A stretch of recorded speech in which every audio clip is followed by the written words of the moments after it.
Hello and welcome back to Infinite Remote Control. I'm John and today we're going to be taking a first look at the new EcoPower 4-channel quadcopter. So I've already unboxed this. I don't have a video showing that because I don't really like unboxing videos. But getting the box out of the way, you will see what it comes with. It also came with 4 blades, but I'm doing this video after I've flown this about 20 times actually. But I still wanted to kind of do a first look video for you guys. It did come with 4 extra blades, and here's the quadcopter. As you can see, it looks very similar to the Hubsan with the paint scheme, but it doesn't have the LEDs in the corners, but it does have them in kind of like the shell or the body. Everything it's just two pieces sandwiched together, and it doesn't have any like detachable lower arms like the new Hubsans do, which I kind of prefer. I also have a Hubsan with the camera.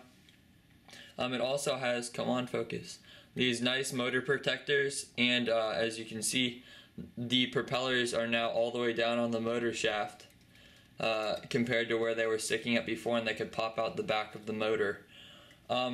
Yeah, it also comes with a included 240 milliamp hour LiPo.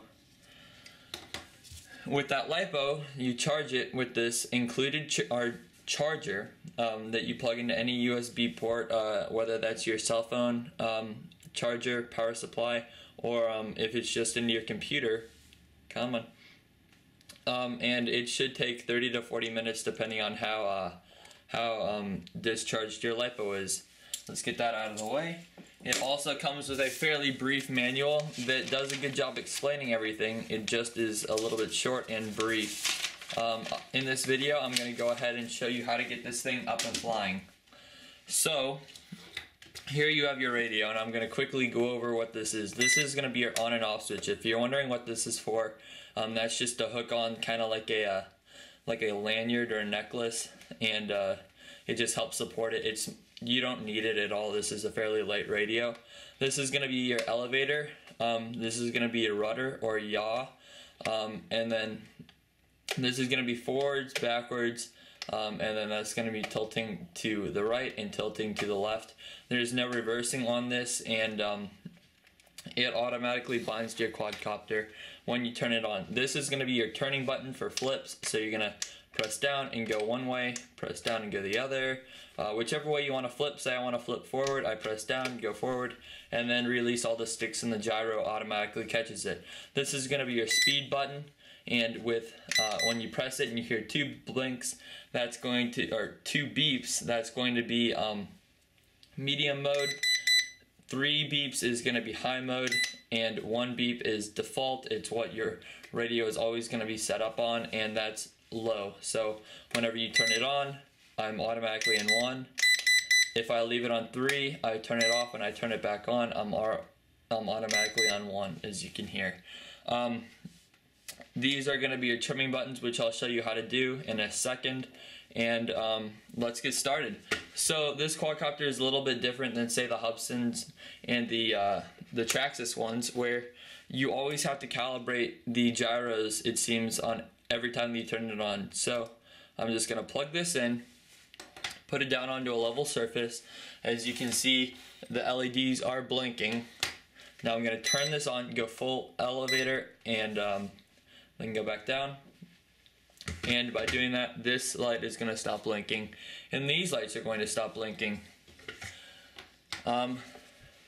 Here we go, we're just going to power it on, and then as you can see, it tilts backwards. So how am I going to fix that? Well, I'm going to press that button right there a couple times, which is going to help trim the quadcopter to go forward. Let's try it out now. And as you can see, now it's going forward and to the right. So I'm going to counter that by doing 1 to the left and 1 backwards. Let's try this out again. Alright, that's a little bit better. Let's do 1 more back, 1 more to the left, and let's try this once more. This should be just about perfect. Alright, and also it doesn't really have like a braking system on this. So whenever, say you're going forward and then you just let off the forward, kind of like that, it's gonna keep going forward, and I'll show you what I mean. Here we go, I'm gonna fly it, and then, here, let me try to get all of this into the frame. This is gonna be kind of difficult. But as you can see, I let off the right, and the quadcopter kept drifting that way. So don't think that like your trims are off or anything.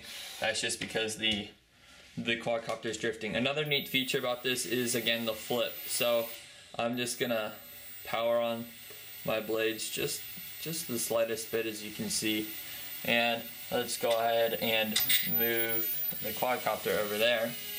Now I'm gonna press down and hold to the right, and let's see what happens. Alright, give it a little bit more power. Alright, what you just saw there was a flip from the surface. It wasn't even in the air. Alright, that's absolutely amazing. And whenever you're in the air, it loses no altitude. Let's do one. There we go. So you don't need to worry about going one way and then the other, or pressing in on anything. You know, it's just like that, and it's a fairly stable quadcopter. I'm gonna try to get some footage of it, but I can't fly and record at the same time. Maybe I'll do something with the tripod and show you this inside. But yeah, as a first look, it seems to be a very great quad so far. I'm not quite ready to do the review yet. But yeah, if you've got $50 and you want to get into the quadcopter world, this is a great choice. I definitely do like it more than, say, a Hubsan. I haven't tried the Traxxas, but I'm sure that it's very similar to the Hubsan. And I just want to try one more thing. As you can see, it's very stable on low rates. But if we get this thing all the way up into high, it's a real handful, and it's going to allow you to go ahead and fly this thing when you're outside, even in some pretty strong wind. So thanks for watching this. If you have any questions, make sure to post them down below in the comment section, and I'll be happy to answer them for you. Yeah, so watch out for the review and some flight footage of this. Talk to you guys later.